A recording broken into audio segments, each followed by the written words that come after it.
Imposição de mãos. A imposição de mãos é tão importante como assunto, pouco pregado na igreja, mas é tão importante, que é considerado rudimento de doutrina na igreja, na palavra. Quer dizer, vocês têm que aprender como fundamento da doutrina de Cristo. Está lá em Hebreus, capítulo 6, abra lá, que fale a palavra e cale-se o homem em nome de Jesus. Está ligado já? Ai, glória a Deus por isso.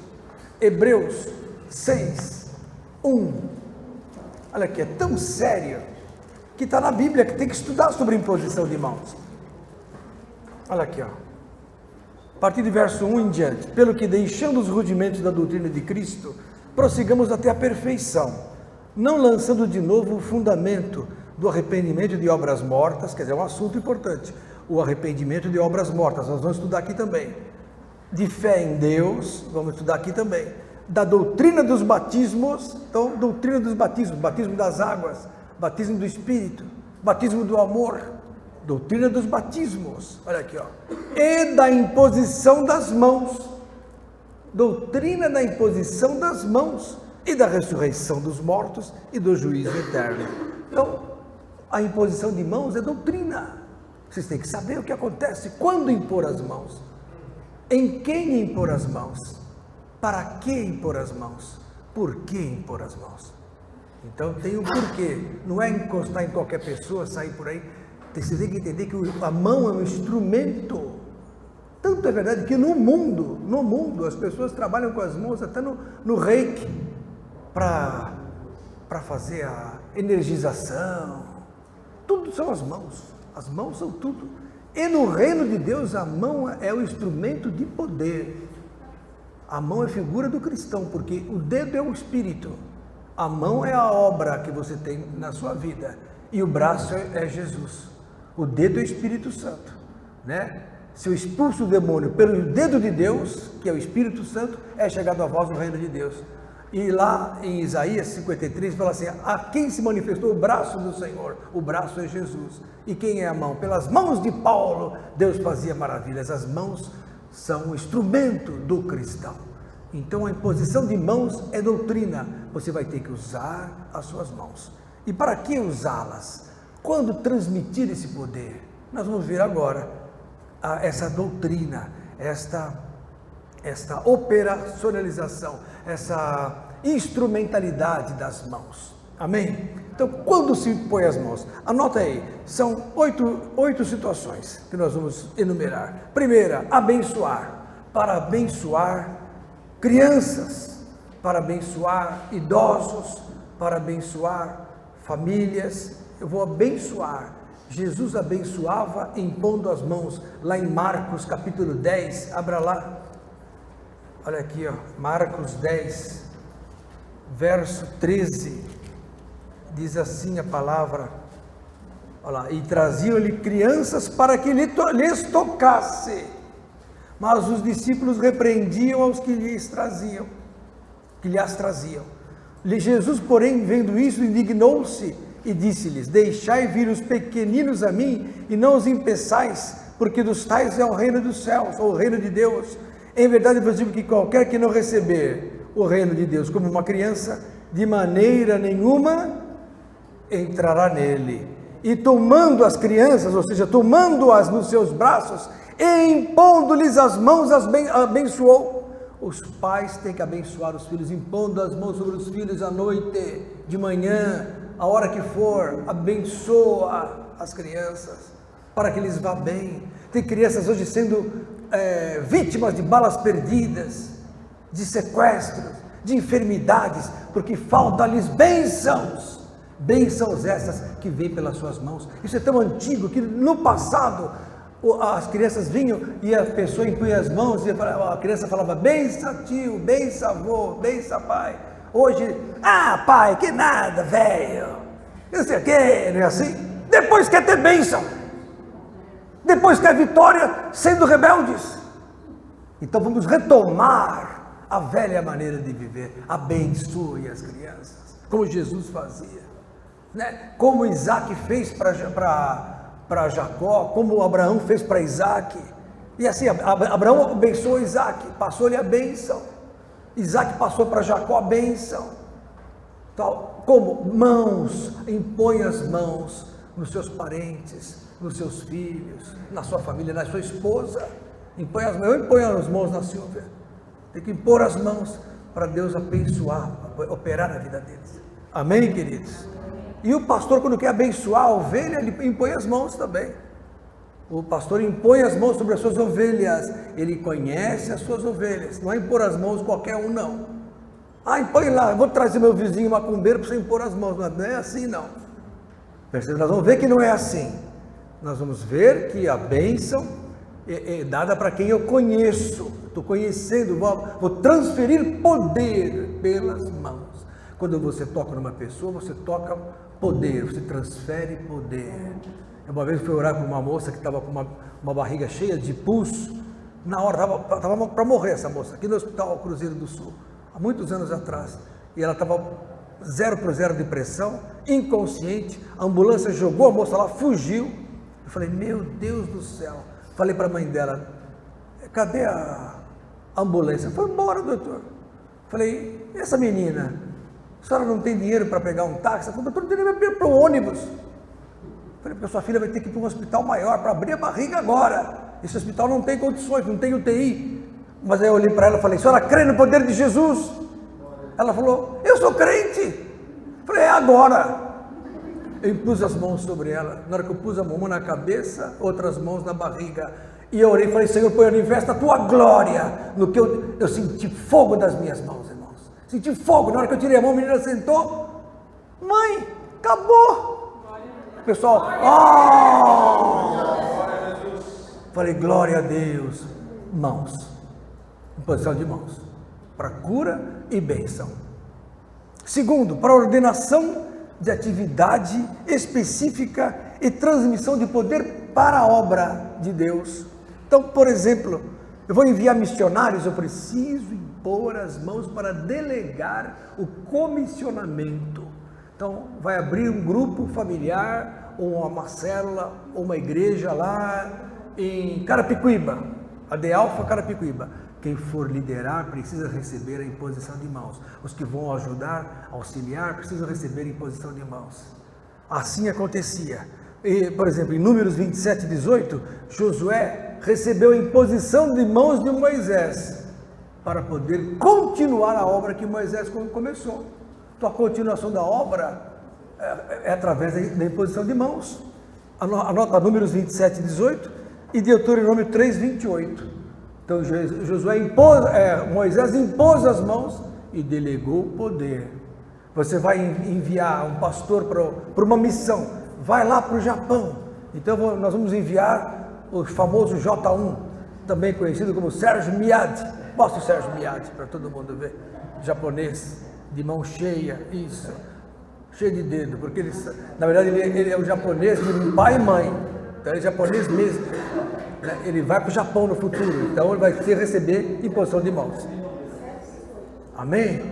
É isso. Outra atuação, então, vocês como obreiros, aguardem isso. Segunda, ordenação para comissionamento de obra. Terceiro, ordenação para cargo específico da igreja. É preciso impor as mãos. Diácono que não recebeu a imposição de mãos, não recebeu a unção de diaconia. Presbítero que não recebeu a imposição de mãos do presbitério, do pastorado, dos pastores, dos evangelistas, dos apóstolos, não foi comissionado. É preciso receber imposição de mãos para ordenação de cargo específico para a igreja. Por exemplo, lá em Atos 6, abra lá, Atos capítulo 6. Vocês estão aprendendo quando se impõe as mãos na Bíblia. Atos capítulo 6. Ora, naqueles dias, crescendo o número dos discípulos, verso 1, Atos 6, verso 1, houve uma murmuração dos gregos contra os hebreus, porque as viúvas eram desprezadas no ministério cotidiano. As mulheres viúvas não tinham assistência da igreja. E os 12, convocando a multidão dos discípulos, disseram: não é razoável que nós deixemos a palavra de Deus e sirvamos as mesas. Existem 3 mesas na igreja, atenção, diaconia. 3 mesas existem: a mesa pastoral, que é a mesa do pastor e da liderança, a mesa da ceia do Senhor e a mesa dos órfãos, viúvas e necessitados. As 3 mesas são servidas pela diaconia. Então, por quê? Os diáconos auxiliam a mesa pastoral. Pastor, o que eu posso fazer? Tem um enterro, amanhã tem um enterro. O diácono representa o pastor. É a mesa pastoral servida pela diaconia. O diácono auxilia o pastor. O diácono assiste o pastor numa visita ao hospital, numa visita à favela, numa visita à casa de recuperação. Então a diaconia servindo a mesa pastoral. Segunda mesa, a mesa da ceia. Quem é que serve a ceia na igreja? Diaconia. Vocês veem todos bonitinhos lá, mais bonito que todo mundo, todos alinhados, tá? Por quê? É bíblico, é a separação para a mesa do Senhor. Quem serve são os diáconos, serve o pão e o vinho. E mais, esse ministério não é só na igreja. Alguém que não possa vir para a igreja deve receber a ceia em casa. Uma pessoa com uma limitação física, uma pessoa enferma, uma pessoa que não pode vir para a igreja por algum motivo, deve receber a ceia em casa pelo ministério diaconal. E terceira mesa, das viúvas e dos necessitados. Então, as viúvas na igreja recebem uma atenção especial, porque elas não têm mais a cobertura do marido. Quem é que cobre a viúva contra os espíritos malignos? A igreja, os pastores, os presbíteros e a diaconia. Então, nesse ministério, as viúvas reclamaram e os 12 convocaram, olha aqui, ó. Não podemos deixar a palavra para servir as mesas. Então escolhei, pois, irmãos, dentre vós 7 varões de boa reputação, cheios do Espírito Santo, aos requisitos para ser diácono. Boa reputação, cheios do Espírito Santo e de sabedoria, aos quais constituamos sobre este importante negócio. Mas nós perseveraremos na oração e no ministério da palavra. E esse parecer contentou a toda a multidão, e elegeram Estevão, homem cheio de fé e do Espírito Santo, e Filipe, e Prócoro, e Nicanor, e Timão, e Parmenas e Nicolau, prosélito de Antioquia. E os apresentaram ante os apóstolos, e estes, orando, lhes impuseram as mãos. Pronto, impuseram as mãos, a partir de agora são diáconos, em nome de Jesus. Estava estabelecido a diaconia. Primeira diaconia está aqui, Atos capítulo 6, de 1 até 6. Amém, queridos? Vocês não estão gostando, porque não tem muita revelação nisso. Então vocês estão achando uma coisa que nem escola primária. Tá, mas glória a Deus, vocês têm que aprender. Né? O Cleiton fala, por que eu estou fazendo aqui? Mas está aprendendo. Glória a Deus pelo Cleiton. Muito bem. Então, e assim todos, pastores, diáconos. Quarta forma de imposição de mãos, quarta classificação, quarta possibilidade de imposição, para orientação espiritual, esclarecimento. Em Atos capítulo 9, verso 12, o que aconteceu? Ananias, pelo Espírito Santo, né, dirigido pelo Espírito, impôs as mãos sobre Paulo, olha aqui, ó, que na época era Saulo. E o que aconteceu? Olha aqui, ó, e numa visão ele viu que entrava um homem chamado Ananias e punha sobre ele a mão, para que tornasse a ver. E isso aconteceu. Paulo ficou cego naquela ida até Damasco, vocês conhecem a história, né? Dizem que caiu do cavalo, outros dizem que ele não estava nem em cima do cavalo, mas ele caiu por terra, porque ficou cego na hora que teve a visão, a grande visão do Senhor. E caindo por terra, ele falou, quem é, Senhor? E Jesus falou, eu sou Jesus de Nazaré, né? Dura para ti, a quem tu persegues. Dura para ti recalcitrar contra os aguilhões. Aí na hora Paulo se rendeu e falou, o que o senhor quer que eu faça? Aí Jesus falou, eu não vou falar nada, você vai entrar na cidade e lá lhe será dito o que há de ser feito. Para o homem mais humilde da cidade, chamado Ananias. Paulo, na época Saulo, grande fariseu, né, que também era cidadão romano, mas também era um homem com todas as deliberações para perseguir a igreja, com autoridade, com soldados, com o exército lá romano, de repente é reduzido, quebrantado, a servo pela visão que teve e se submeteu a Ananias. E Ananias veio e impôs as mãos sobre ele e caíram-lhe as escamas do olho na hora que ele impôs as mãos. É interessante. Quinta ação. Para que eu imponho as mãos? Quando eu vou impor as mãos? Para batismo no Espírito Santo. Batismo no Espírito Santo precisa de imposição de mãos. Eu vou transmitir o poder pelas minhas mãos. As nossas mãos saem virtude. Saem virtude. Virtude que passa e virtude que se recebe. Toma cuidado quando você toca as mãos precipitadamente em quem não deve. Se a pessoa está impregnada de demônios, se você não tem a blindagem do Espírito Santo, você pode ficar sob a influência maligna, porque há passagem de poder. Como não deve ninguém pôr as mãos na sua cabeça. Em São Bernardo, havia uma moça na nossa igreja, quando eu estava dirigindo igreja no ABC, ela vivia com dor de cabeça, e nós um dia descobrimos que ela ia cortar cabelo numa cabeleireira que era espírita. Não estou falando mal dos espíritas, mas essa mulher fazia invocações malignas, era uma espírita maligna, né? Que tem espírito bonzinho, né? Essa era maligna, e fazia algumas invocações sobre a cabeça dessa irmã. Ela saía tonta do cabeleireiro, e não sabia por quê. Uma vez ela teve discernimento, porque ela viu na sala de espera lá, sentada esperando, fazendo uma reza lá, passando pelas mãos do Espírito. Então você tem que tomar cuidado onde você vai cortar o cabelo. Eu só corto o cabelo com um crente ali, ó, meu irmão. Olha lá, estou fazendo propaganda dele. Você fala, mas pastor, que cabelo? O restinho que existe. Não brinca comigo, sem bullying. Vocês gostaram dessa, né? Não tem esse problema, não tem. Porque no fundo a calvície é uma coisa espiritual.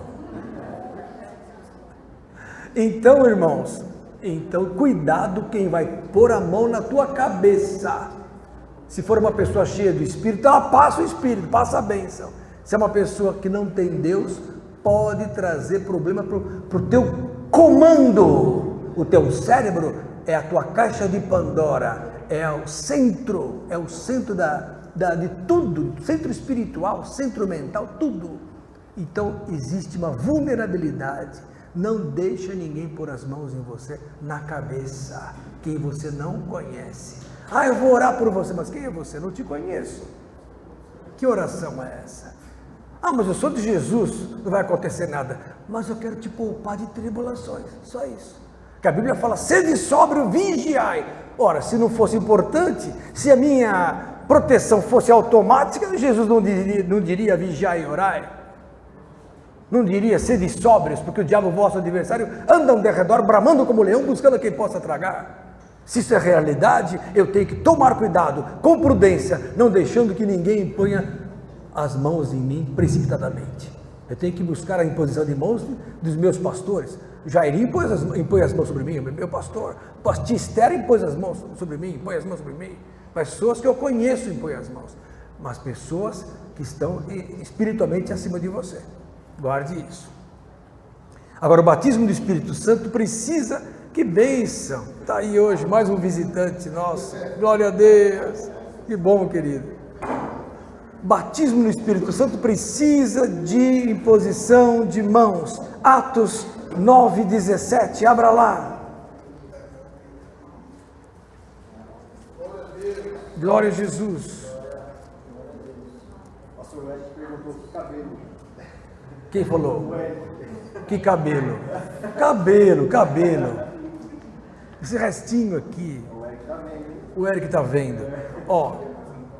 Atos 9 diz assim, no verso 1 até 17. Não vou ler esse não, Atos 19, desculpa. O Eric me deixou até nervoso, viu? Esse menino é terrível. Atos 19, olha que interessante. Esse texto é muito interessante, porque mostra que haviam cristãos batizados nas águas, mas não sabiam o que era o Espírito Santo. Olha aqui, Atos 19:1. E sucedeu que enquanto Apolo estava em Corinto, Paulo, tendo passado por todas as nações, regiões superiores, chegou a Éfeso e, achando ali alguns discípulos, disse-lhes: recebestes vós já o Espírito Santo quando crestes? E eles disseram-lhe: nós nem ainda ouvimos que haja Espírito Santo. Perguntou-lhes: então em quem sois batizados então? E eles disseram: no batismo de João. Mas Paulo disse: certamente João batizou com o batismo do arrependimento, dizendo ao povo que cresce no que havia de vir, isto é, em Jesus Cristo. E os que ouviram isto foram batizados em nome do Senhor Jesus. E impondo-lhes Paulo as mãos, veio sobre eles quem? O Espírito Santo. E falavam línguas e profetizavam. Então a imposição de mãos é algo muito sério. passa o Espírito. Passa o Espírito. Então quem é cheio de Deus, passa o Espírito de Deus. Quem é cheio do mal, passa o Espírito do mal. Guardem isso. Amém? Então, o Espírito Santo se transmite pelas mãos. Tem gente que fala assim, pastor, eu não sou batizado no Espírito Santo ainda, porque não recebeu uma boa imposição de mãos. Duvido que a tia Esther orando por você não seja batizado no Espírito Santo. Não é? Tia Esther era craque em ser usada por Deus para batizar no Espírito Santo há muitos anos atrás. E continua sendo até hoje. Amém? Amém. Quem olha pensa que tem uns 60 anos, 70. Só está com quanto agora? Quase 100 anos. Brincadeira. 90, irmãos, não é nada. Glória a Deus. E super bem. Isso que é fantástico, está super bem. Continuemos então. Batismo no Espírito se passa pelas mãos. Pelas mãos. Não perca, você que me assiste aí, está achando chata a aula, daqui a pouco eu vou falar sobre o tempo e a eternidade. Então quem gosta de Stephen Hawking vai gostar do que eu vou falar depois. Vai gostar. Porque você está preso no tempo porque quer. Porque quer. Hoje é dia de você sair do tempo, entrar na eternidade. Muito bom. Toma cuidado com o batismo do Espírito Santo, quem deseja o Espírito, porque há muito comércio nisso aí. Olha em Atos capítulo 8, que interessante essa passagem.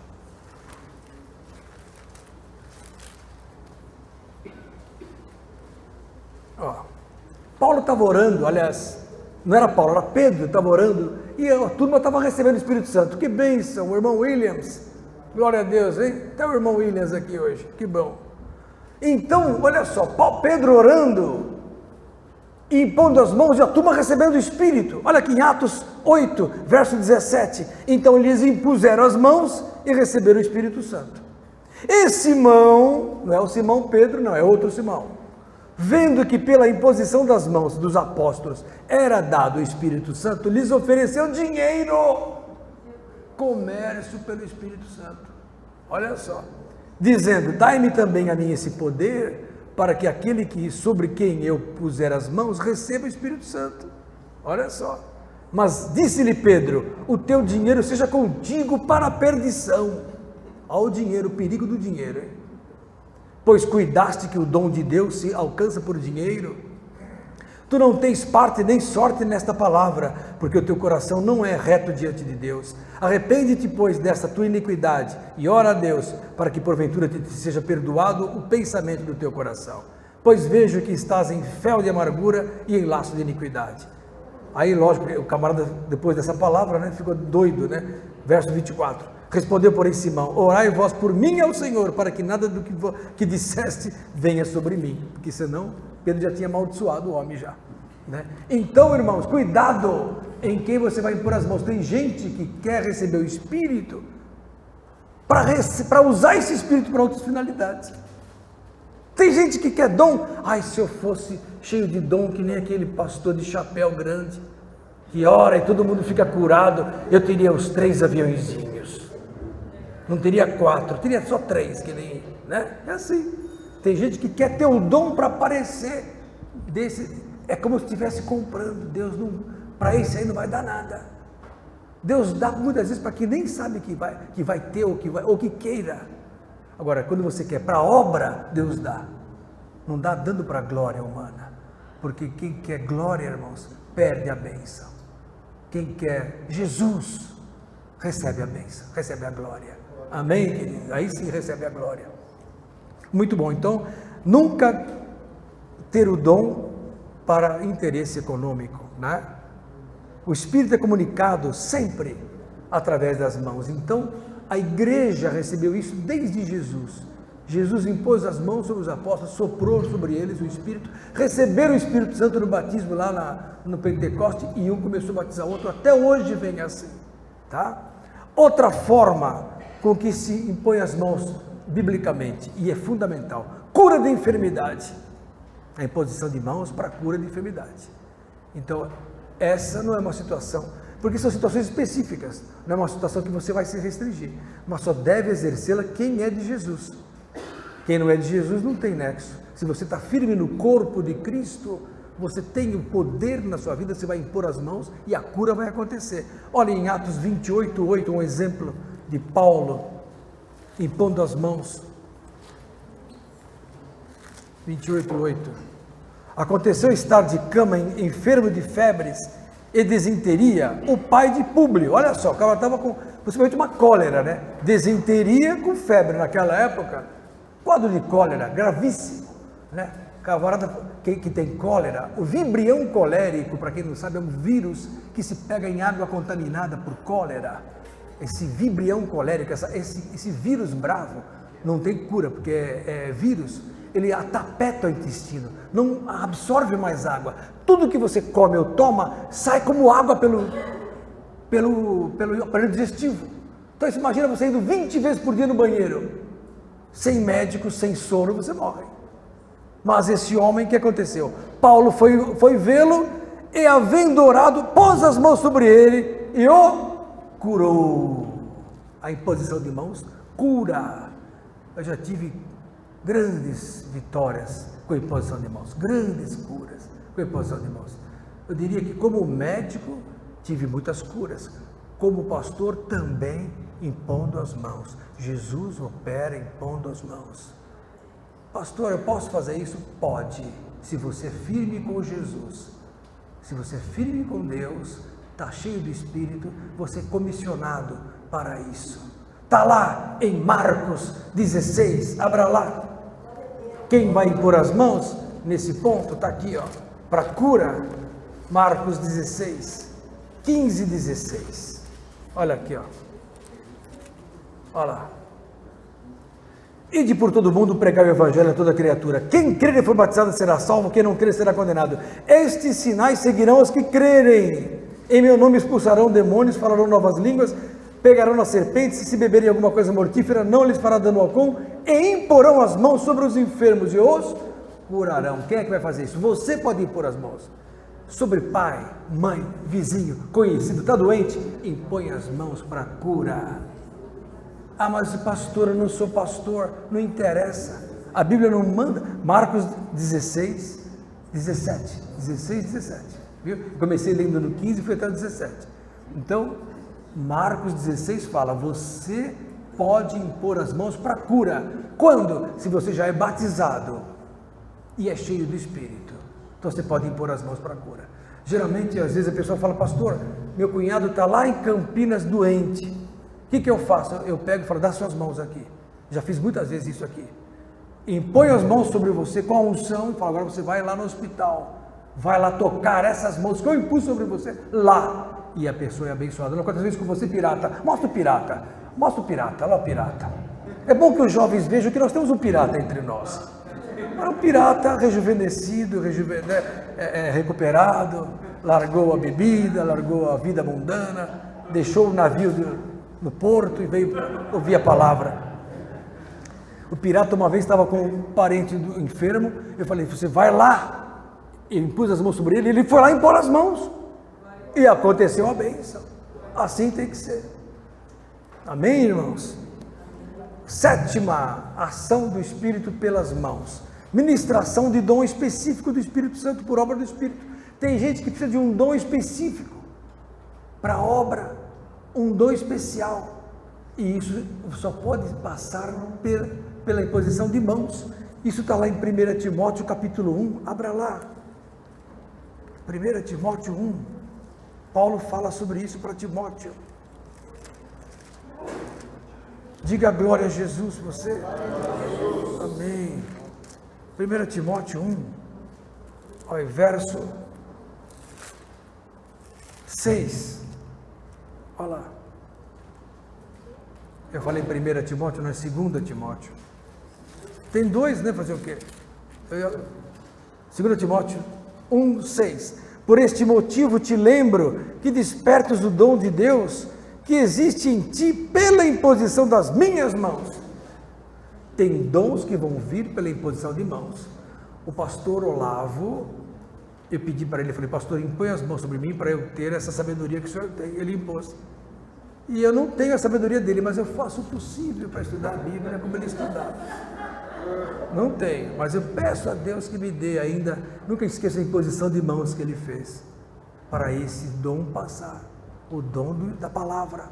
Amém, queridos? Então é um dom específico. Em 1 Timóteo 4,14, também está no mesmo livro aí, anterior, 1 Timóteo 4,14, diz aqui, ó: não desprezes o dom que há em ti, o qual te foi dado por profecia, com a imposição das mãos do presbitério. Olha como é importante a imposição de mãos. Quanta parte da Bíblia tem imposição de mãos? Né? Quanta coisa, eu já li aqui uns 10 versículos sobre imposição de mãos. Mais. Então não é pouca coisa. E não é brincadeira a imposição de mãos. É sério. Outro item, isso eu lembro, eu estava lembrando hoje desse fato. A ressurreição. Você impõe as mãos, a pessoa ressuscita. A pessoa está morta, se você orar com fé e for de Deus, a pessoa ressuscita. Eu tive 3 casos de ressuscitação com imposição de mãos, mas um foi muito importante, porque aquele homem já estava morto mesmo, declarado morto, e não tinha sido muito tempo, uns 10 minutos de morto, mas eu impus as mãos sobre ele. Eu contei essa para vocês já? Não? Vocês lembram dessa? Quem não conhece esse assunto? Não conhece? Você não sabe disso? A senhora não lembra? Bom, eu estava no hospital, num domingo, 10 horas da manhã, chega um senhor, alto, bem alto, com uma face deprimida, olhei a pressão dele, 20/12, falei, o senhor está com uma hipertensão grave, uma crise hipertensiva. Ele falou, doutor, falei, o senhor precisa de Jesus? Na hora me saiu assim, pelo Espírito, fazer o quê? Ele olhou e falou, o senhor é crente? Eu falei, sim, sou crente. Ele falou, eu também já fui crente. Eu falei, é mesmo? Já fui crente? Como já foi crente? Eu falei, um diácono tratou mal meu filho faz 5 anos, aquelas histórias de sempre, né? E eu saí da igreja, ninguém foi me visitar, aquela história. E ele saiu da igreja. Aí eu falei, nada disso, volta hoje. Falei, o senhor quer ver a sua pressão cair? Vou orar agora por você. Comecei a orar pelo homem dentro do consultório. Comecei, glória, glória, agora impus as mãos. Na hora que eu impus as mãos, ele foi rebatizado no Espírito Santo. Começou a falar em línguas. A enfermeira abriu a porta, saiu correndo. Falou, esse médico é doido. Minha fama já era grande, então ele deixou lá. Orei pelo homem. Ele foi batizado no Espírito de novo. Falei, agora vou medir sua pressão. Caiu para 12/9 na hora. Mas senta um pouquinho aí fora só para esperar. Ele, glória, glória, glória. Falei, o homem se converteu de novo. Passou 10 minutos, falei, pode ir embora para casa. A pressão está boa, pode ir embora. Mas ele foi tão feliz. Foi em Osasco esse atendimento, mas ele pegou o ônibus para Barueri. Quando chegou 11 e pouco, ele chegou em casa, subindo o morro, sei lá onde ele morava por aqui, e aí deu um infarto no homem.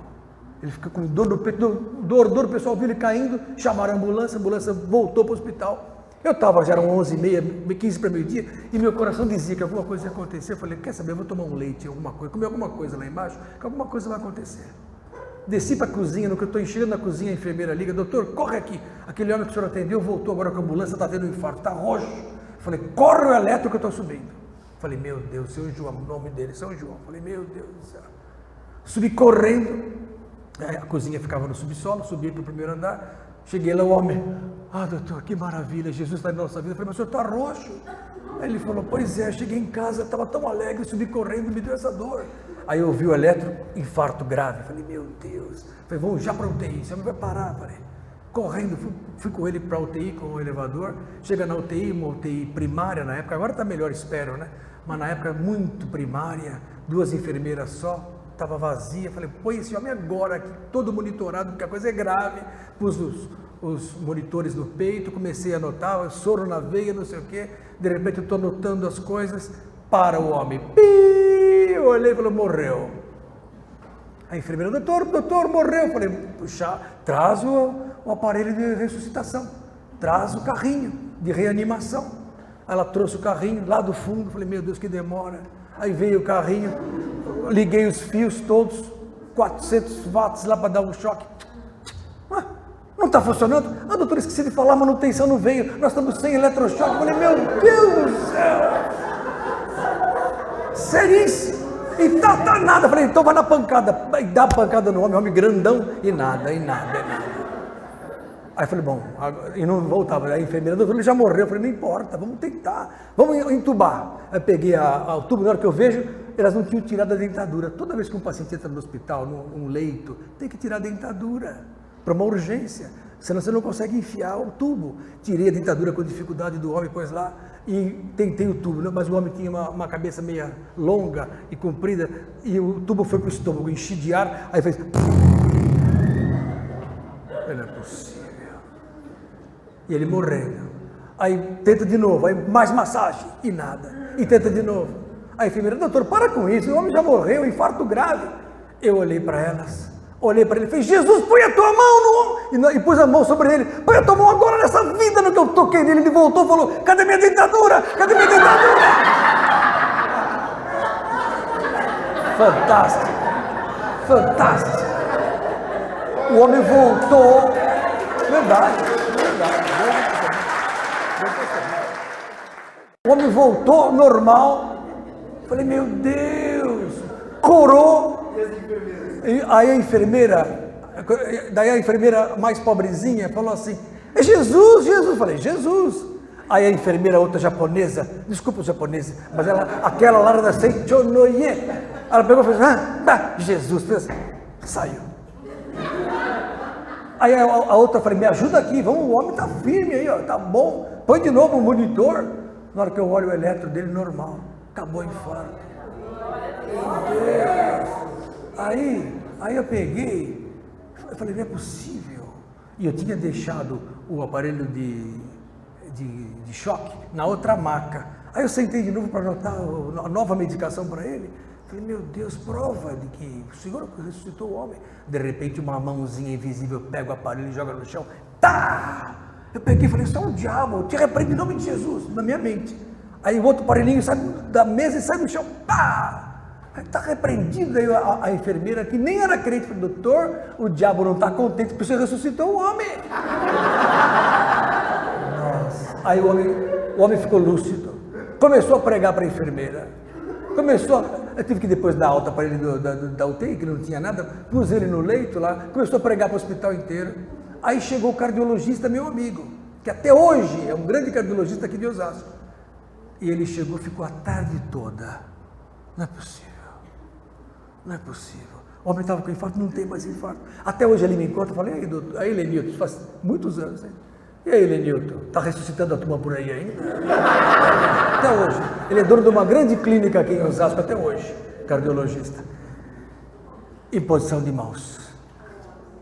Ouse orar, ouse decretar a vitória, ouse transmitir o poder. Você é chamado para isso. Você está aqui aprendendo a palavra verdadeira. Isso não é teatro. Ninguém ganha nada com isso aqui. É verdade. Estamos falando de vida prática espiritual, para o que você é chamado, para impor as mãos nos enfermos e os curarem. A obra de Cristo era curar. Jesus curava todo mundo, endemoniado, aleijado, paralítico, né? Cego, curava lunático, curava todo mundo.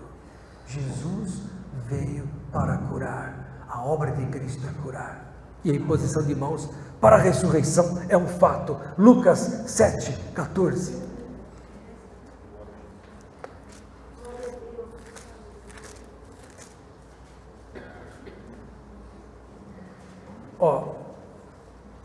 O filho da viúva de Naim. O menino estava morto. E chegando-se, tocou o esquife. Jesus tocou o esquife. E os que o levavam pararam e disse, jovem, eu te digo, levanta-te. Naquele momento, o jovem levantou. Por quê? Imposição de mãos para ressurreição. Então, queridos, uma coisa, você diria, bom pastor, o senhor falou que pode, então impõe as mãos para a ressurreição, para a ministração de dons, para a cura de enfermidade, para batismo no Espírito Santo, para orientação e esclarecimento espiritual, para ordenação para cargos da igreja, para ordenação de atividade específica e transferência de poder, comissionamento de obra e abençoar. Quando não impor as mãos? Precipitadamente em quem você não conhece. principalmente endemoniado. Nunca se expulsa demônio com imposição de mãos.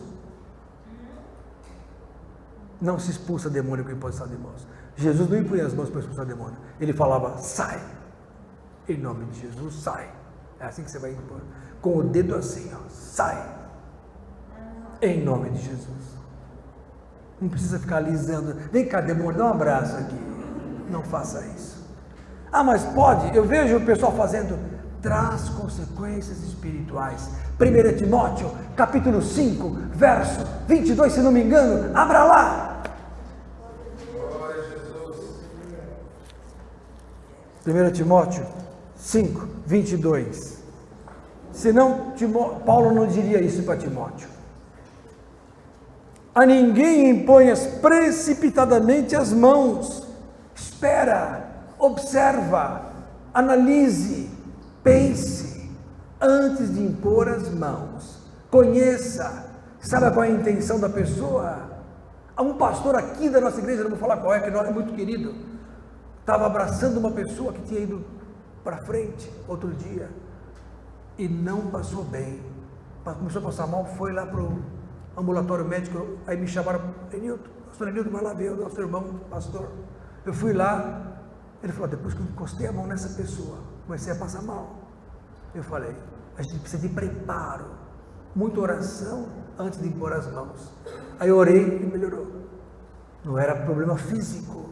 Então, a ninguém imponhas precipitadamente as mãos, nem participes dos pecados alheios. Olha aí, há influência espiritual no toque prematuro em quem você não conhece. Conserva-te a ti mesmo puro. A Bíblia fala isso. Ah, mas pastor, isso não é acepção? Não, senhor, isso é ordem bíblica. Cuidado com a imposição de mãos. Você pode encostar na pessoa sem intenção, porque Jesus estava sendo moído lá, estava cheio de gente encostando nele, mas ninguém com intenção. Pedro encostava em Jesus, os discípulos, as crianças, todo mundo. De repente chegou a mulher do fluxo de sangue e tocou no vestido, tocou. Ele falou, opa, parou Jesus. Ele falou, opa, alguém me tocou. Aí Pedro, como sempre, dando fora, todo mundo te encosta, todo mundo te aperta. A senhora pergunta quem te tocou? Mas alguém me tocou com fé, com poder, com intenção no coração. Isso puxou o poder de Deus. Então, se alguém toca em você com alguma intenção, há transferência de poder. Quando você encosta numa pessoa, por exemplo, eu sou médico, sou obrigado a encostar nas pessoas, mas não o faço com intenção. Quando eu faço com intenção, o diabo pode se manifestar. Já aconteceu muitas vezes. Já tive pessoa que eu peguei e falei assim, olha, eu vou examinar você, mas você precisa de Jesus. No que eu falei isso, o demônio buf, se manifestou. Às vezes eu vou, só cientificamente esquece demônio, esquece oração. Uma vez eu peguei um caso, um diretor da Ford, olha só, um camarada, diretor da Ford, parecia um pirata aquele cara, usava rabinho, tá bom, um rabinho, mas não era que nem o seu, assim. Aí ele chegou lá, barbudão, sentou, doutor, tô com dor no peito, eu já contei isso aqui. Quem já ouviu essa história? Vocês já ouviram, os antigos ouviram. Aí, eu vou contar então. Aí sentou lá, doutor, tô com dor aqui. Falei, vamos examinar. Tira a camisa. Que ele tirou a camisa, um monte de patuás da Umbanda, macumba. Falei, opa, é do trecho esse aí. Esse é do pedaço. Cheio de guias satânicos. Vermelho, preto, verde. Falei, todos os orixás juntos, eu falei. Mas todos estão debaixo do poder de Jesus. Aí eu peguei. Falei, vou examinar o senhor. Peguei aquele monte de coisa, estava atrapalhando aí o exame, joguei para trás. Tchum! Ele viu minha irreverência, dá licença, tchum! Bateu nas costas. Falei, que é isso? Eu peguei, com licença. Falei, agora senhor vire por favor. Peguei, joguei todos os patuás, tchum! Bateu na tchum! Fala 33 pro titio, 33, isso daquela época aí, 33. Pode pôr a camisa. Aí ele viu minha irreverência, sentou e falou assim, senhor, qual a sua seita? O que o senhor crê? o senhor é espírita, o que o senhor é? Ele ficou desconfiado, o diabo começou a pegar, não aguentou. Eu falei, eu sou de Jesus. Na hora que eu falei isso, o demônio entrou no homem. Eu falei, não, aqui não. Estava cheio de gente lá fora esperando o homem. O homem era diretor da Ford. Eu falei, meu Deus, o homem vai ficar endemoniado aqui no consultório. Eu falei, não. Eu falei, Satanás, sai em nome de Jesus, sai quietinho, sai.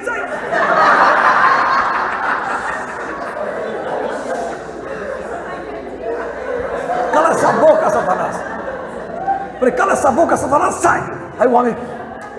Aí eu falei, eu sou de Jesus. Ele, Eu falei, olha, você precisa de uma inalaçãozinha, mas eu quero falar com você. Eu falei, eu vou pregar para esse homem. Esse não escapa, pensei, né? Mas o diabo é muito rápido. Eu falei, olha, você vai tomar uma inalaçãozinha aqui e vamos conversar. Ele, pois não, doutor. Lógico, doutor. Não. Pegou a receita, abriu a porta, fez assim ó, com a perna para fechar a porta, pegou o motorista, falou, vambora. Sumiu. Ele veio com o motorista, sumiu. Eu falei, cadê o homem? Não tomou nada, foi embora. O diabo, que pena. Não podia perder aquela chance. Mas é assim que funciona.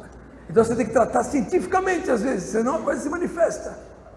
Que é guerra espiritual. É uma guerra espiritual. Né? Muito bom. Então, quem pode exercer a imposição de mãos? Para cura, todo cristão batizado. Marcos 16:16. Para batismo no Espírito Santo, todo cristão cheio do Espírito Santo, com discernimento. Para manifestação de dom específico, só autoridades da igreja, os diáconos, os presbíteros e pastores. Para ordenação de obra específica, só os apóstolos, os pastores e os comissionados. E para qualquer bênção, para abençoar filho, qualquer cristão que é de Jesus pode abençoar e deve abençoar sempre. Jesus falou, abençoai sempre e nunca amaldiçoeis. Amém, irmãos? Isso está lá em Romanos capítulo 12, nunca amaldiçoar. Então é isso. Não impor as mãos sobre pessoas que você não sabe qual é o propósito dela, né? Você ora com ela. Então eu vou orar com uma pessoa, vem aqui um exemplo. Você pode dar um exemplo. Ó, Regina, ó aqui, ó. Vou orar com ela, não conheço, vamos fazer uma oração. Senhor, abençoa a tua serva. Estou orando. É diferente de eu pegar e impor as mãos. É diferente. Vou orar, ora por ela, vou orar por ela, em nome de Jesus. Se a pessoa gosta de ficar fazendo assim contra você, e a pessoa é estranha, você pode ver que você pode sentir alguma coisa no coração. Você se blinda, põe a mão no seu peito e se protege. É espiritual. A mão é uma espada. Pode sentar, obrigado.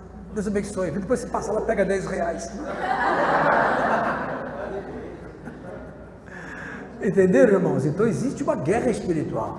O seu corpo ele é vulnerável. Você tem que estar blindado, protegido. Amém? Ore antes de orar. Ore antes de você fazer uma outra oração. Uma vez eu ia receber uma pessoa em casa. Vou visitar o Senhor. E essa pessoa era parente, mas era endemoniada. Falei, vai me trazer problema. Sabe o que eu orei? Falei, Senhor, se vier demônio junto, que não passe da portaria. Vocês não vão acreditar. A pessoa chegou na portaria e não subiu. Fantástico. O que aconteceu? Não. Resolveu ir embora. Falei, meu Deus, o poder da oração. Amém, queridos? Imposição de mãos é doutrina básica. Vocês aprenderam hoje isso aqui. Amém? Sabendo impor, irmãos, as mãos, você cumpre o propósito espiritual de Jesus. Amém. Vamos agora falar de um assunto apaixonante. Fala, quais são as dúvidas? Pode falar. Onde você estava falando, eu achei muito importante, porque assim, concordo plenamente com isso tudo. Você foi falando isso, gerou uma dúvida que acontece na igreja, onde acontece. Principalmente as mulheres, elas têm o hábito de estar orando umas pelas outras, até pelos visitantes, porém orando abraçando. No caso de estar orando e abraçando a pessoa, isso seria também uma oração de imposição? Eu abraçar você que te conheço, que é servo de Deus, cheio do Espírito, que estamos todos os dias juntos, é uma coisa. Agora vem uma pessoa que estranha, que eu não sei se faz magia negra, eu não sei qual é a intenção.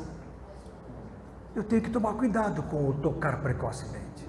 Este é um problema, porque a igreja ela tem esta atitude benéfica para todos, mãe de todos, abraça a todos, mas não é bom. Não é bom. Não vai acontecer nada de mal para você, mas você vai pagar um preço. por esse toque. Acabei de dar o exemplo de um pastor daqui, nosso, que passou mal perante um toque precipitado, um abraço precipitado a uma pessoa desconhecida. Pode acontecer, pode acontecer. Eu já tive casos de orar com o paciente, não estava preparado, e ficar com uma dor de cabeça, ficar vulnerável. Tanto é que, quando eu dava plantão, irmão, eu ia tocar em pessoas perigosas, vinha bandido, vinha não sei o que lá no pronto-socorro, eu entrava em jejum e oração, para ir para o trabalho. Aí o revestimento é outro, você está pronto para a guerra. Agora, você está na igreja, numa boa, do seu lado tem uma pessoa lá, que a gente sabe que hoje tem infiltração dentro das igrejas. Tem pessoas que vêm aqui não porque amam a Jesus, vêm aqui para sondar, às vezes para outro propósito, que não adorar a Deus. Isso não é bom para você dar um abraço precipitado, mas é um risco que se corre na igreja, porque a igreja está aberta. Eu acho que em cultos públicos tem que tomar muito cuidado com abraçar pessoas desconhecidas, é a minha opinião. Agora, você convidou um teu irmão, ele já esteve na igreja, já não sei o quê, você conhece, não sabe, ele não está envolvido com bruxaria, percebe? Ele não está envolvido com... A Rebecca Brown, já ouviu falar da Rebecca Brown? Esteve no Brasil na década passada, 2000, 2001, lá na igreja do Jabes de Alencar. E o Jabes era meu paciente de consultório. Ele me ligou e falou: pastor Lenilton, vem aqui visitar a gente, que a Rebecca Brown vai estar aqui. E eu fui visitá-la. Ela me falou em camarim, que ela é super especialista em guerra espiritual. Vocês sabem disso, né? Que ela mexia com bruxaria. E ela falou que ela usava até roupa comprida, porque as pessoas, os magos, os satanistas, às vezes encostava na pessoa e passava até pozinho macumbado na pessoa. Então ela procurava evitar esse contato. Eu sei que é um extremo, se for assim, então nós não vivemos mais nesse mundo. Mas é o que Paulo fala: a ninguém põe as mãos precipitadamente, que você não conhece. A imposição de mãos com intenção, ela tem poder, ela é muito perigosa. Besteira, porque não, isso é besteira. O diabo não sai no grito. Vou contar uma para vocês. O esposo da tia Esther, pastor Olavo, foi pregar uma vez no Vale do Paraíba. Ele me contou isso. Obrigado, irmão. Obrigado, viu, querido? Que bom. É um santo de Deus esse homem, viu? Que homem de Deus. Aí, o pastor foi pregar numa igreja batista tradicional. E estava a igreja cheia. Isso ele me contou. Muito cheia. E aí, de repente, o pastor tradicional pregando no começo do culto e tal, manifesta um demônio numa senhora. A mulher começou a rolar lá e voou a cadeira para lá e para cá. O pessoal, os diáconos foram lá, expulsaram, não conseguiram. Aí o pastor da igreja, o principal, desceu. Demônio, sai em nome de Jesus! Gritando. O demônio olhou para ele e falou: cala a boca. Pum, chutou o pastor. Lembra disso? Não é isso? Estou mentindo, não? Olha. Aí o pastor, aí saiu machucado. Aí o pessoal, o pastor da igreja. Aí o pastor Olavo, que pregava sempre santidade, sempre vivia ali na consagração, desceu, na hora que estava no desespero, e falou assim: Satanás, sabe quem fala contigo? O diabo olhou para ele, ele falou: sai em nome de Jesus, demônio. Não é gritando, Janice, não é no berro que se expulsa o diabo, é na autoridade espiritual. A autoridade da sua vida, o diabo sabe quem você é. Que nem os filhos de Seva em Atos 19. Em Atos 19, os filhos de Seva viram que Paulo expulsava os demônios. Aí, o que fizeram? Fizeram que o filho do sacerdote, para ganhar uma grana, inclusive, foram lá exorcizar os que tinham espírito imundo. Aí foram pegar um demônio forte lá, falaram: sai em nome de Jesus a quem Paulo prega. Aí o demônio falou: eu conheço Jesus e bem sei quem é Paulo, mas vós quem sois? E tocou neles, agarrou os filhos de Seva, que nus e feridos saíram lá, que quase morrem de apanhar do demônio. Porque a pessoa que não tem Jesus e vai contra as trevas, ou se não está firme com Jesus e vai contra as trevas, vai apanhar. Porque o diabo é senhor deste mundo e da carne. Satanás é o senhor deste mundo. Se a pessoa está no mundão, sem Jesus, ela está vulnerável ao reino das trevas.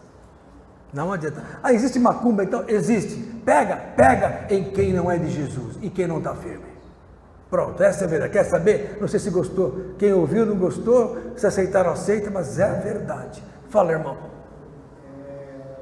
Professor, no livro de Êxodo 17:11, diz que Moisés ele levantava as mãos na guerra para abençoar. E às vezes, de vez em quando, eu estou em casa e Deus me põe para ir para um monte, levantar as mãos para interceder pelo Senhor. Amém, de longe.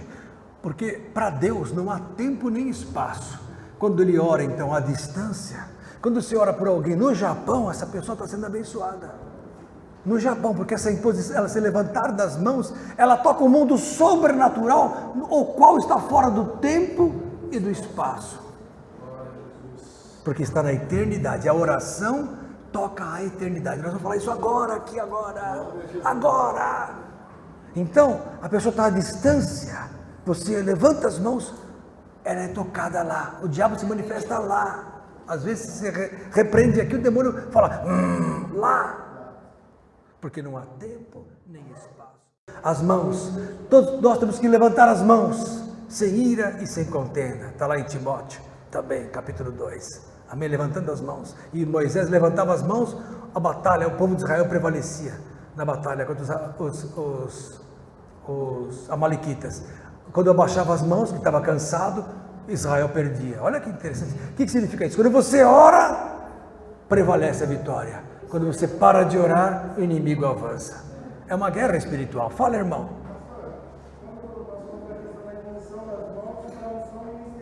Sim. Sim. Sim.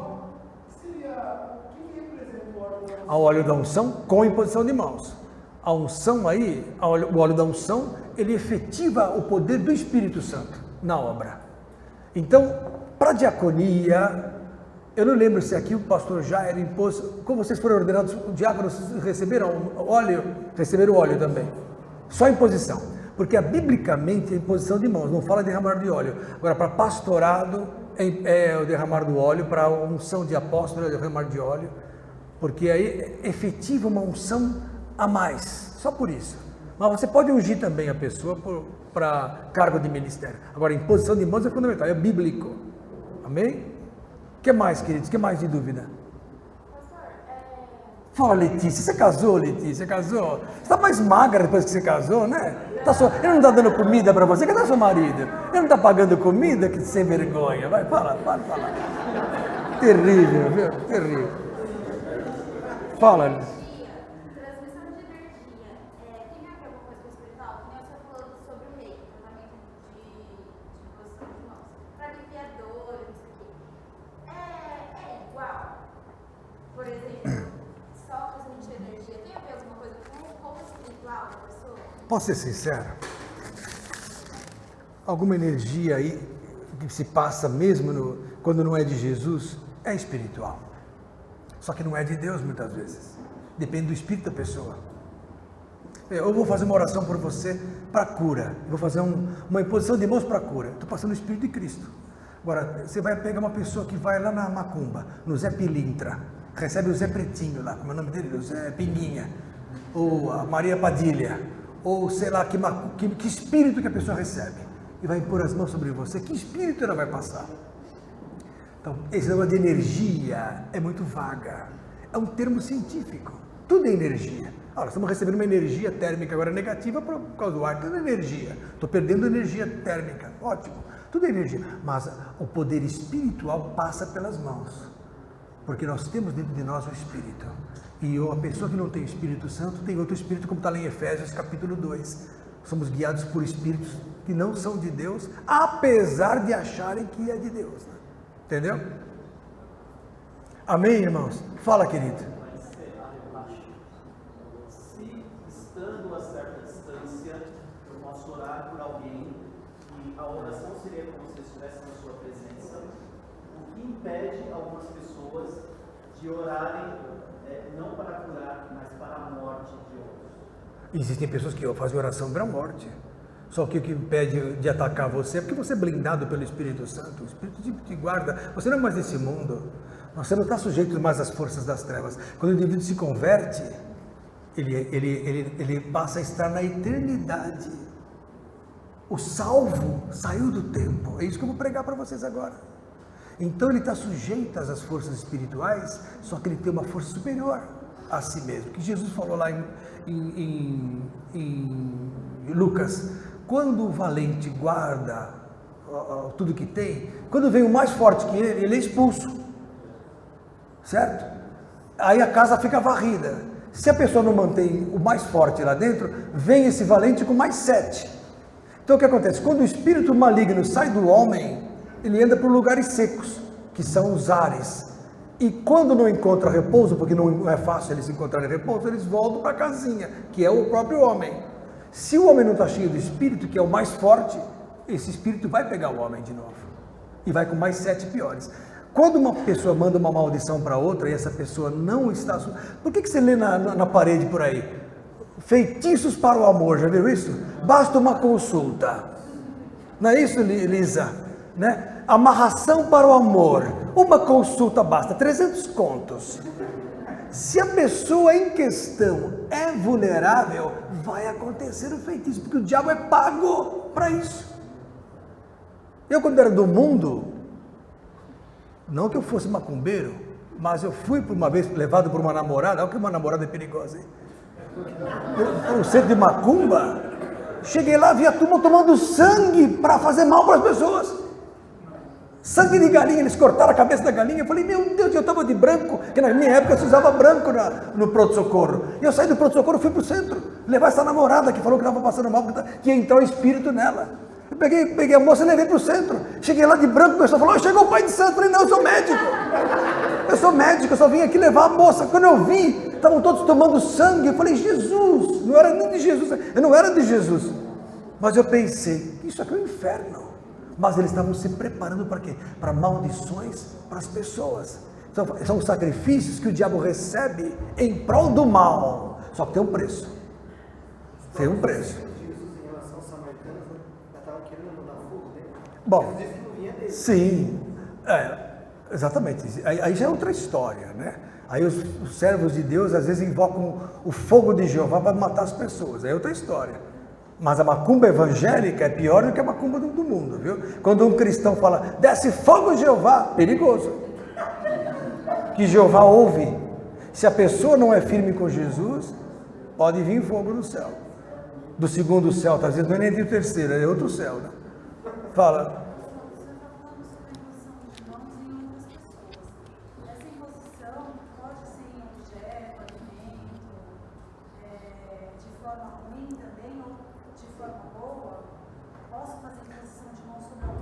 Quando eu toco um objeto, eu posso santificar aquele objeto. Então eu pego assim e falo, olha, eu vou orar por essa água, eu passo virtude e peço para o Armando, por exemplo, tomar água que recebeu oração. Há uma virtude que vai passar pela água, isso é verdade, isso é bíblico. Paulo falava, não posso visitar tal enfermo, leva meu lenço que está no meu bolso em contato com o meu corpo. E a virtude que está no meu corpo passou para o objeto. E esse objeto vai ser levado lá. Não é idolatria, é fé e virtude. Quanto é que quando a roupa é manchada do mal, ela deve ser repudiada. Abra em Judas, capítulo único, abra lá. Olha essa aqui. Glória a Deus. Irmãos, coisa séria. Olha aqui, ó. Verso 23. Judas, capítulo único, verso 23. Salvai alguns, arrebatando-os do fogo, porque a turma não brinca com o inferno, mas o inferno está aí, viu?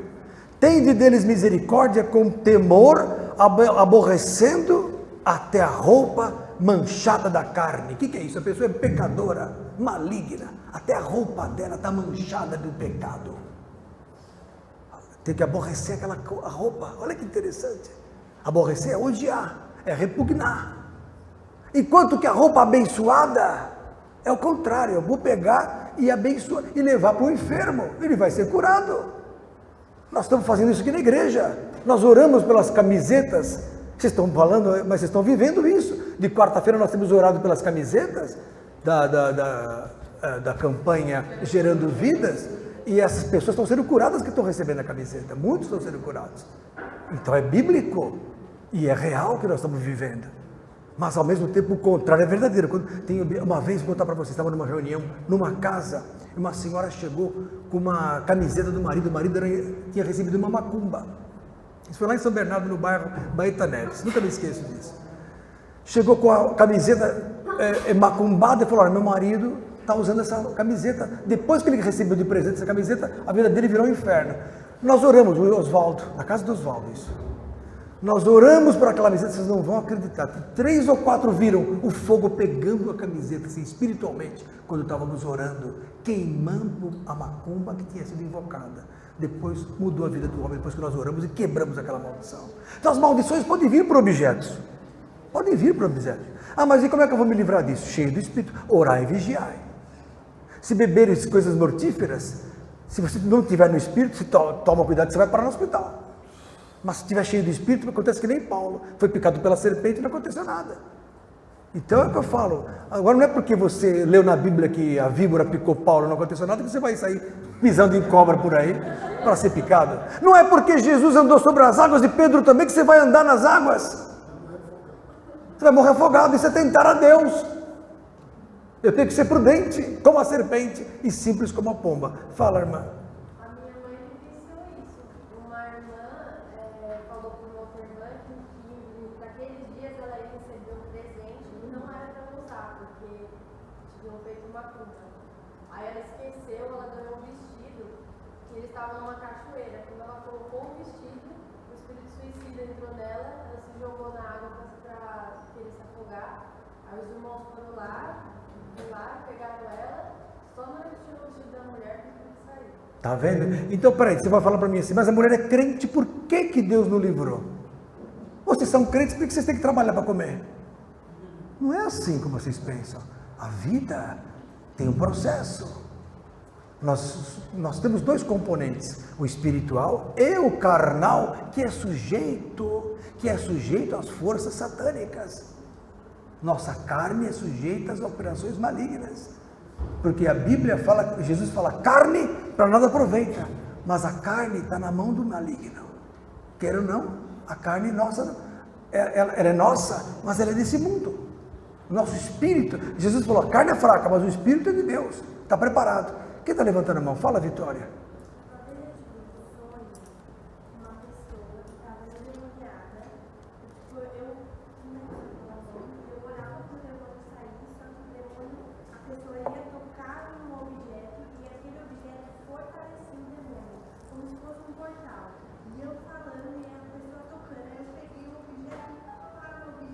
Quebrou o objeto. E o que aconteceu quando você repreendeu o objeto? A próxima vez você vem e conta o sonho direitinho. Agora fica com vontade de ouvir o final do sonho.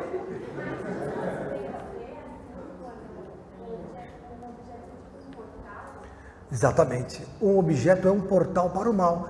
A irmã acabou de falar o que aconteceu.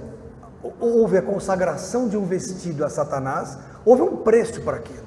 Geralmente essas pessoas que vão consagrar em cachoeira pagam um preço, pagam com alguma consagração da vida, ou algum animal, uma oferenda, e aí o inimigo vai com o intuito.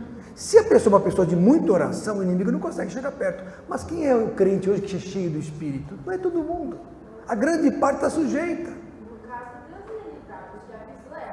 Deus ia livrar, mas ela não obedeceu, ela esqueceu. O nosso problema é ser ouvintes esquecidos. Agora, os poderes através de objetos, eles acontecem. A Bíblia fala em Deuteronômio que nós não podemos pôr o anátema na nossa casa. O que é o anátema? Um objeto maldito. Então, se o objeto vem de alguém que eu não conheça, eu tenho que tomar cuidado. Por isso que é bom consagrar tudo que entra na sua casa. O Paulo fala que a criatura e os alimentos devem orar. Tem que orar, vai, até compras, vai lá no Pão de Açúcar do Cleiton, né? Estou fazendo sua propaganda. Ore pelas compras, você não sabe de onde vem. Ore pela água que vai vir sobre sua cabeça. Está vindo de cachoeiras muitas vezes que foram consagradas aos diabos, aos demônios. Então nós estamos sujeitos ao mundo espiritual. E essa sujeição ao mundo espiritual requer que nós tenhamos uma vigilância em oração. Por isso que a Bíblia fala, andai em espírito. E mais, orai sem cessar. Aí é a nossa vida. Orar por você orando sem cessar, Deus vai providenciar que você seja livre. Essa irmãzinha só não morreu porque Deus livrou ela da morte. Fala.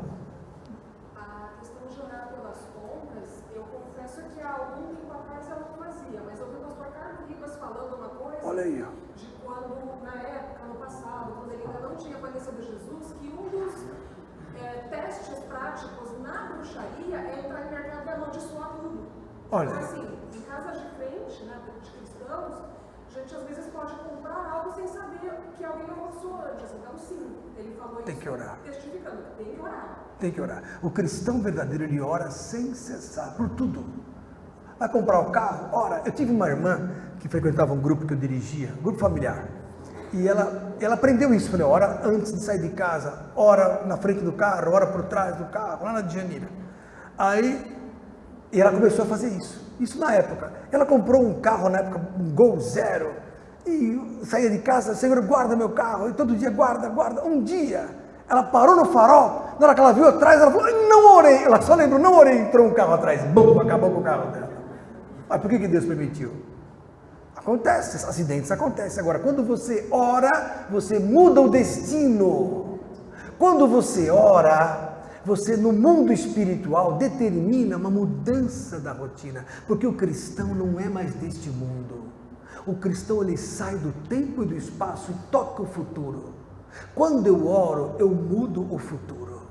Nada mais a oração é do que determinar para o futuro uma situação que poderia não acontecer, mas eu declaro que ela vai acontecer e eu interfiro lá na frente, porque eu saio do tempo. Porque embora eu esteja na carne, preso ao tempo, o meu espírito sai do tempo e vai para o futuro e opera no futuro. Eu determino o que vai acontecer, eu mudo a doutrina. A minha boca tem esse poder de mudar o curso da natureza. Por isso que é perigosa a nossa boca amaldiçoar as pessoas, porque quando a gente amaldiçoa, aquilo pode jogar lá para frente uma maldição, porque sua boca vai tocar o espaço sobrenatural. Percebeu, queridos? Então nós temos que tomar muito cuidado, porque nós somos seres espirituais. O mal da igreja é perder essa consciência e viver segundo o mundo. Então fala-se aqui, fala-se ali, critica o irmão, critica o pastor e não sabe que aquilo vai trazer maldições para terceiros e para você mesmo. Quem levantou a mão? Fala, irmão. Você falando isso, eu estava pensando o seguinte, nós estamos falando sobre aquela passagem onde Simão ofereceu dinheiro para receber o Espírito Santo de Deus. Isso. Eu já vi algumas igrejas onde as pessoas fazem uma oração de transferência de poder. As pessoas pegam, oram, eu transfiro isso, transfiro aquilo. E, transfere os bens também? Muitas das vezes também, alguns pedem para que, vamos orar, levante suas mãos em direção ao altar, em direção a isso seria errado. Não, orar pela direção do altar não é errado. O que você falou, você está misturando. Quando o Simão pediu dinheiro, ofereceu dinheiro, ele estava querendo comprar o dom do Espírito. Isso não se faz. Porque o dom é gratuito, o dom é dado de graça pelo Espírito Santo. Não existe comércio no reino de Deus, isso aí não existe de dons. Deus dá para quem Ele quer, está lá em 1 Coríntios capítulo 12. Deus dá, é o mesmo Espírito que distribui os dons segundo a vontade dEle. Tem alguns que merecem, não é merece ou não merece, é Deus quem dá, Deus que determina. Agora, com relação a orar pelo altar, é de Deus. Orar pelo altar, orar pela igreja, orar, porque a oração em conjunto, ela pode ir muito. Se uma oração de um é muito, imagine muitos. Entendeu? A oração é concordância. E quando eu movo o mundo sobrenatural em concordância, todos nós que somos sobrenaturais, determinamos a mudança do futuro. Toda vez que a oração da igreja tem muito poder, não é muito, é muitíssimo poder. É que nós não provamos ainda a unidade da oração, nós temos que provar isso, a unidade do poder. Deixar de lado o individualismo e orar em conjunto para as causas comuns da igreja. Aí Deus vai operar a restauração do corpo de Cristo que é preciso para que ele volte. Porque como está a igreja, não dá para Jesus voltar agora. Como é que pode ter uma igreja ali, outra lá, outra aqui? Os 4 pastores não estão unidos, como é que faz? Como é que faz? Nós temos que dar um jeito, orar para Deus propiciar essa unidade. Porque lá em cima, a gente vai ter que ser um. Amém? A consagração é assim, então eu vou comprar alguma coisa, consagrar tornar aquilo para Deus. Toda vez que eu falo, a minha boca é imputada por Deus. Então eu falo, bom, Senhor, eu comprei esse caderno, comprei de um macumbeiro, não interessa quem da onde ele veio, mas a partir de agora, ele é teu. Amém. No que eu determino isso, o diabo ouviu e falou, pronto, ele sabe do poder que há na boca dele. Ele não tem mais poder, não. Um exemplo, né? Não digo tudo, né? Mas a gente tem que orar por tudo. Um carro, a sua casa, tudo está sujeito ao Senhor. Recebe o presente, meu Deus, toma cuidado. Se é bijuteria, então essas coisas assim que mulher gosta de usar e tal, toma cuidado. Às vezes vem feitiço junto, macumba, né? Toma cuidado. O senhor tem medo de macumba? Não tenho medo de macumba. O problema é que existe uma maldição atrás disso e vai produzir guerra, só isso. Produzir guerra. O soldado americano é o soldado do maior exército, mas muitos morrem. Não é verdade? Numa guerra, eu tenho 2 exércitos bons lutando, mas se o soldado se expõe lá na frente, ele vai levar tiro, vai ficar aleijado.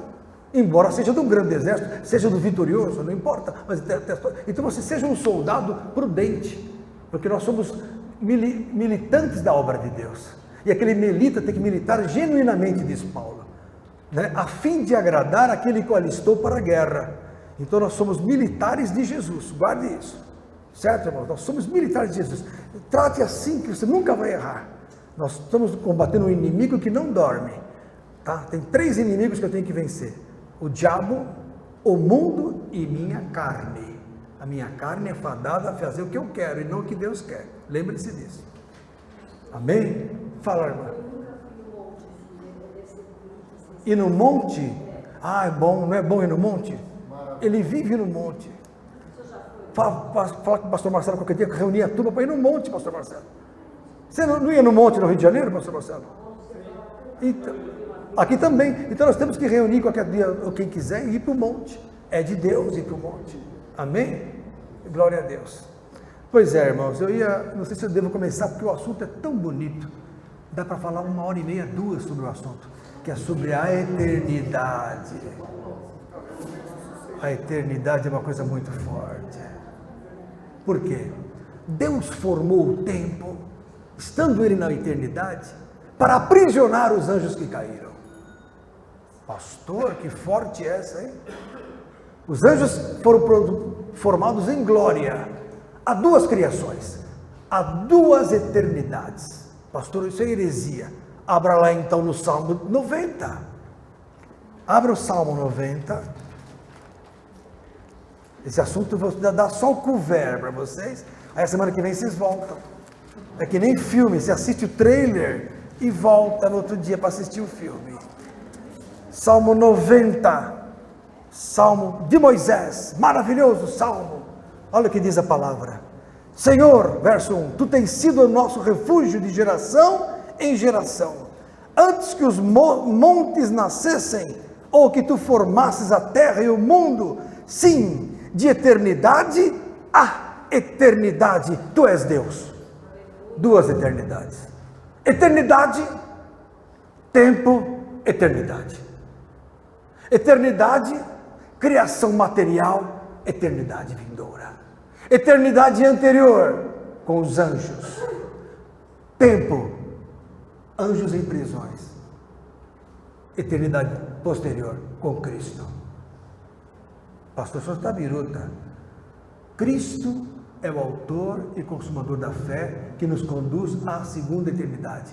A primeira eternidade é a eternidade que existiu, que os anjos. Abra lá em Isaías, capítulo 14. Só vou dar um couvert para vocês.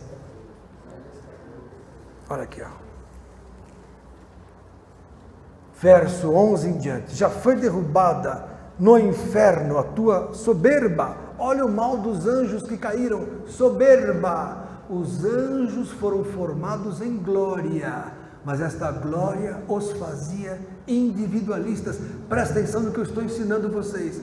Os anjos, antes da queda, eram individualistas, eram egoístas, eram soberbos. Muitos deles. Olha o que aconteceu. Com o som dos teus alaúdes, os bichinhos debaixo de ti se estenderão e os bichos te cobrirão. Como caíste do céu, ó estrela da manhã, filha da alva. Havia uma estrela que estava lá no céu e que caiu. Como fostes lançado por terra, tu que debilitavas as nações, e tu dizias no teu coração, eu subirei ao céu, e acima das estrelas de Deus exaltarei o meu trono. E no monte da congregação me assentarei da banda dos lados do norte. Subirei acima das mais altas nuvens e serei semelhante ao Altíssimo. Soberba, eu vou ser melhor. Os anjos, mesmo vendo a glória de Deus, queriam ser melhor que Deus. Olha aqui. E contudo levado serás ao inferno, ao mais profundo do abismo. Os que te virem te contemplarão, considerar-te-ão e dirão: é este o varão que fazia estremecer a terra e que fazia tremer os reinos, que punha o mundo como um deserto e assolava as suas cidades, que a seus cativos não deixava ir soltos para a casa deles? Todos os reis das nações, todos eles jazem com honra, cada um na sua casa, mas tu és lançado da tua sepultura, como um renovo abominável, como uma veste de mortos atravessados à espada, como os que descem ao covil das pedras, como corpo morto e pisado. Isso aqui quem é? Satanás, Lúcifer, caiu. Essa é a estrela que caiu. Essa estrela, lá atrás, abra em Jó 37, aliás, Jó 38, abra lá atrás, na eternidade antiga, duas eternidades. Eu li que existe a eternidade anterior, antes da formação do tempo e do espaço, havia isso aqui, verso 7, verso 6. Sobre que estão fundadas as suas bases? Ou quem assentou a sua pedra de esquina? Quando as estrelas da alva juntas alegremente cantavam e todos os filhos de Deus rejubilavam. Houve um tempo lá atrás que as estrelas da alva, duas estrelas da alva, a de Isaías 14 e a de Apocalipse, que é a resplandecente estrela da alva. Quem é a resplandecente estrela da alva? Jesus. Quem é a outra estrela da alva que caiu? Lúcifer. Houve um tempo lá atrás que todos os filhos de Deus juntos rejubilavam. Está escrito aqui na Bíblia. Em Ezequiel capítulo 28, abra lá. Pastor, está ficando complicado. É que 2 assuntos no mesmo dia é muito. Só estou dando um couvert para vocês voltarem a semana que vem. Ezequiel 28, verso 13. Estavas no Éden, jardim de Deus, toda pedra preciosa era a tua cobertura, e a sardônia, o topázio, o diamante, o turquesa, o ônix, o jaspe, a safira, o carbúnculo, a esmeralda, o ouro, a obra dos teus tambores e dos teus pífaros estava em ti. Ele era ministro de louvor. Olha aí, o pastor Jairo já falou sobre isso. No dia em que foste criado, foram preparados. Tu eras querubim ungido para proteger, te estabeleci. No monte santo de Deus estavas, no meio das pedras afogueadas andavas. Perfeito eras nos teus caminhos, desde o dia que foste criado, até que se achou iniquidade em ti. Na multiplicação do teu comércio, se encheu o teu interior de violência e pecaste. Pelo que te lançarei profanado fora do monte de Deus, e te farei perecer, ó querubim protetor. É o mesmo querubim de Isaías 14. Entre pedras afogueadas. Elevou-se o teu coração por causa da tua formosura. O mal dos anjos do velho concerto é que eles se envaideceram. Eles se acharam os tais em glória, soberba, né? Se acharam os bons. E olha o que aconteceu. Corrompeste a tua sabedoria por causa do teu resplendor. Por terra te lancei. Diante dos reis te pus, para que olhem para ti, pela multiplicação das tuas iniquidades, pela injustiça. Espantados de ti, em grande espanto te tornaste, e nunca mais serás para sempre. O que eu li aqui para vocês? Os textos que provam a queda do querubim ungido, ele e toda a classe angelical que caiu com ele, no Velho Testamento. Deus preparou uma prisão chamada tempo para aprisionar os querubins, os serafins que caíram, os anjos que caíram. Deus prendeu-os no tempo. Prova isso, pastor. Judas, capítulo único, abra lá. Mas estudo profundo, diria o pastor Marcelo, são estudos teológicos profundos, mas se é para ensinar só o beabá, vocês não vêm. Vocês gostam de coisa difícil. Judas, olha lá, verso 6. Olha aqui, agora vocês vão começar a entender. E aos anjos que não guardaram o seu principado, mas deixaram a sua própria habitação, reservou na escuridão e em prisões eternas, até o juízo daquele grande dia. Que prisão? A prisão do tempo e do espaço é a pior prisão para aqueles que tinham a eternidade e a liberdade do Espírito. Os anjos perderam a liberdade do Espírito. Os anjos foram feitos em glória, mas por causa da sua soberba, caíram e foram aprisionados no tempo e na carne e na matéria. Eles não têm mais acesso à eternidade. Acabou. Agora, o homem foi criado. Olha, pode ver no verso 7 que continua o assunto. Ó. Assim como Sodoma e Gomorra e as cidades circunvizinhas que, havendo se corrompido como aqueles, que Sodoma e Gomorra seguiram os anjos que caíram. O que os anjos fizeram? Caíram no sexo. Coabitaram com os homens, com as mulheres. Está lá em Gênesis capítulo 6. Os anjos desejaram o sexo.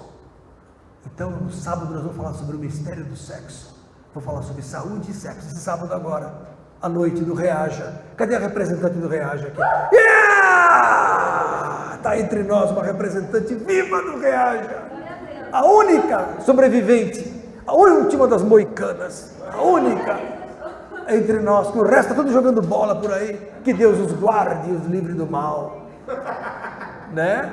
Mas no sábado receberão a palavra de mistério do sexo. Por que o sexo é tão sério para Deus?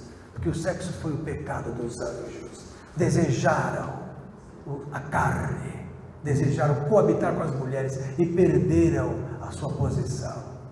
Olha que interessante, os anjos, tendo glória, desejaram a carne e se intrometeram na prisão do tempo e do espaço. Os homens, criados na carne, sem ver a Deus, sem ver a glória de Deus, desejam pela fé a glória dos anjos, e invertem o caminho, mortificam a carne para agradar ao Pai, e recebem a glória que os anjos tinham antes de caírem. Fantástico! Que mistério fantástico! Que Jesus veio para abrir esse portal, Vitória, o portal que dá ao homem o direito de ser eterno, coisa que não lhe daria porque ele é carnal. O homem foi feito em carne. Está lá em Eclesiastes capítulo 3, como é o animal, é o homem, mas pelo Espírito você é transformado em quê? Em ser espiritual, entrando o quê? Pelo portal da eternidade, e na eternidade você toca o futuro, toca o passado. Por isso que os profetas no Velho Testamento profetizavam o que ia acontecer, porque eles saíam do tempo e entravam na eternidade pela fé. Pela fé eles entravam na eternidade e recebiam a informação do futuro. Quando você sai do tempo e do espaço, quando você entra na oração, você entra na eternidade. Por isso que o diabo fica louco quando você ora, porque ele não consegue mais entrar na eternidade. Acabou! Ele está preso em prisões eternas neste mundo maligno, do qual ele falou para Jesus: este mundo é meu, dou para quem eu quero. Aí Jesus disse para Pilatos: meu reino não é deste mundo. E lá em João 17, Jesus disse: eles não são do mundo, Pai. Os teus servos aqui, os seus discípulos, não são do mundo, como eu do mundo não sou. Livrai-os do mundo, não os livres do mundo, mas livres do mal. Não os tires do mundo, mas os livres do mal. Estamos aqui, mas não somos daqui. Já estamos na eternidade. Vivemos numa eternidade. Por isso que quando você está cheio do Espírito, o diabo não consegue, a natureza não consegue impor nada sobre a sua vida. Se vier uma bala perdida, não vai pegar em você se você estiver no Espírito, porque você não está neste mundo, é o que acontece por aí. Quantos casos? Uma vez eu fui assaltado aqui na São João, eu não, o posto foi, posto de gasolina foi assaltado, o cara chegou com o ladrão, um revólver, cano longo desse tamanho, é um assalto. Eu falei: Jesus, e levantei as mãos na frente do ladrão, faz conta que o Sérgio é o ladrão.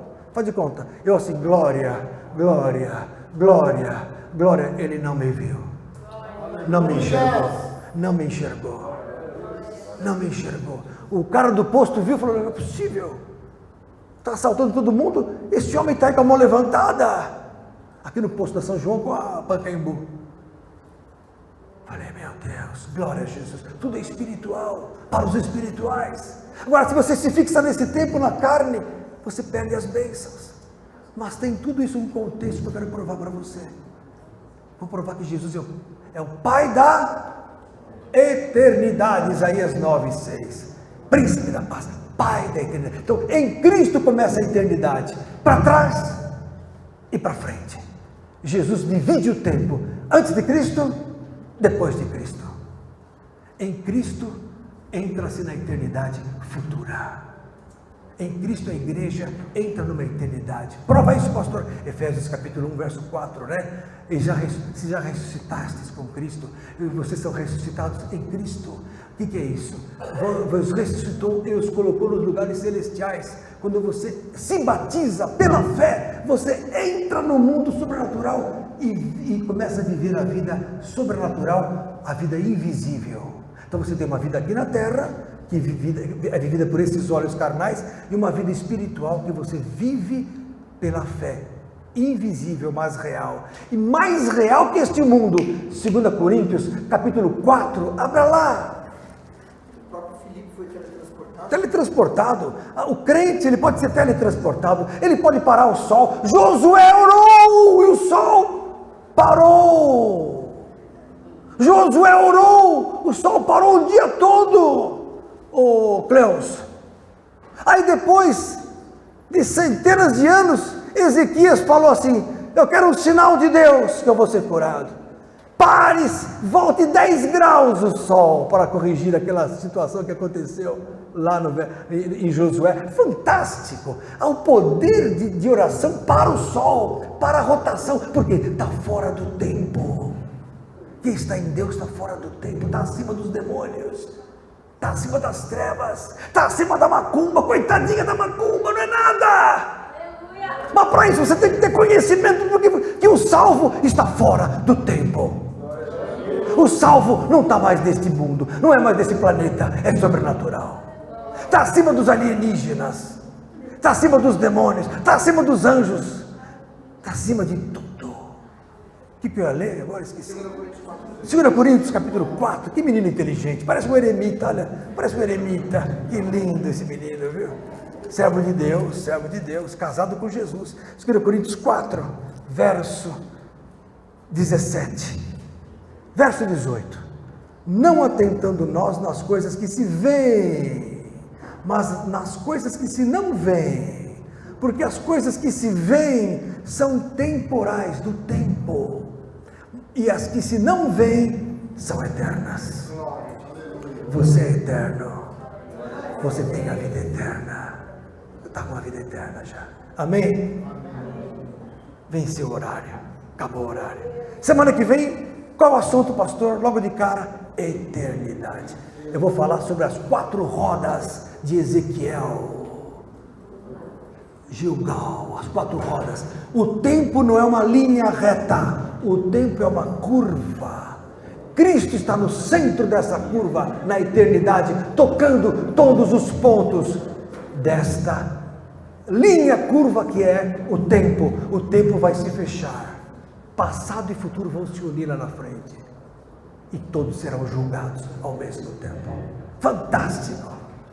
Quando você morre, agora eu vou responder uma pergunta de um assistente que perguntou assim: pastor, ele pensa que eu esqueci a pergunta, para onde está Enoque? Onde é que estão aqueles que sumiram, onde é que está o ladrão? Está no futuro, no paraíso, saiu do tempo e do espaço, porque o futuro já está acontecendo agora, lá na frente. Então o paraíso já está lá, o ladrão já está lá, é o lugar de repouso das almas, aguardando, quer dizer, já está acontecendo, mas já está aguardando a nossa chegada, perceberam? Mas já está acontecendo no futuro, porque saiu do tempo e do espaço. Semana que vem nós vamos falar isso, em nome de Jesus. Tem uma coisa que é interessante, tem pessoas que dizem, Jesus disse: eu sou a ressurreição, a vida, aquele que crê em mim, ainda que esteja morto, viverá. E aquele que vive e crê em mim, não passará pela morte. Não passa pela morte. Então, a questão não morre mais. Quem é batizado não morre mais, a não ser que volte para a carne, volte a ser temporal. Se você está no Espírito, está na eternidade, você não volta, você não morre mais, porque para Deus vivem todos. Vou mostrar todos esses textos para vocês, semana que vem. Eu tinha escrito aqui, ó, de consultório, foi hoje. Letra de médico. Isso aqui, ó. Olha, todos os textos aqui. Mas eu não vou jogar fora essa palavra, ela é muito boa para se pregar em 5 minutos. Amém? Fique de pé em nome de Jesus. Então, hoje vocês tiveram 2 palavras. Uma obrigatória como alunos, que é a imposição de mãos. Pastor Marcelo, acho que não estava aqui ainda, né, Pastor Marcelo? Eu preguei sobre imposição de mãos. E dei esse couvert sobre eternidade, que eu vou falar semana que vem, mas vai ter um assunto também sobre a nossa aula oficial semana que vem é arrependimento. Mas quero também falar sobre a eternidade. Eu senti de Deus vocês aprenderem. Por quê?